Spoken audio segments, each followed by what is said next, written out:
دیکھیے ذرا حضرت عمر رضی اللہ تعالیٰ عنہ مزاج کے لحاظ سے سخت ہیں.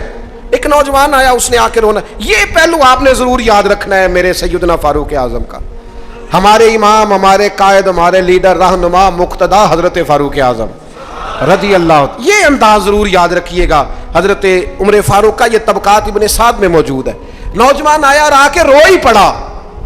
حضرت عمر نے اس کو روتے دیکھا تو فرمایا بیٹا کیا ہوا؟ کہنے لگے حضور فلاں علاقے کے فلاں گورنر صاحب کا مسئلہ ہے.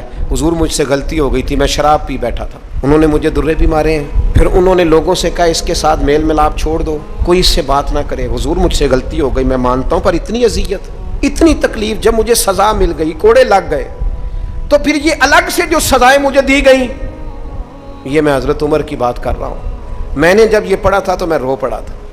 حضرت فاروق اعظم نے اس نوجوان کی بات سنی. سنو میں کیا کہہ رہا ہوں, اس گناہگار کی بات سنی, اس گناہگار کی بات سنی تو حضرت عمر رو پڑے اور فرمایا بلاؤ نا ان گورنر صاحب کو.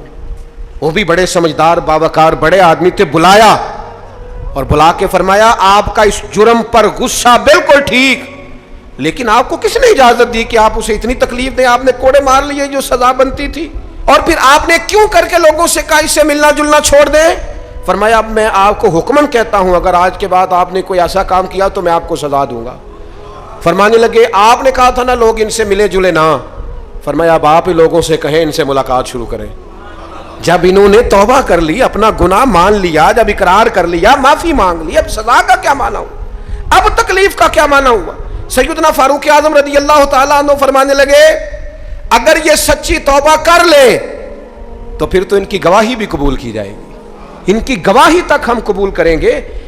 وہ کسی نے کہا تھا الجھے الجھے بکھرے بکھرے روز و شب دیکھے گا کون, لوگ تیرا جرم دیکھیں گے سبب دیکھے گا کون. لوگ معافی نہیں دیتے, لوگ درگزر ہی نہیں کرتے.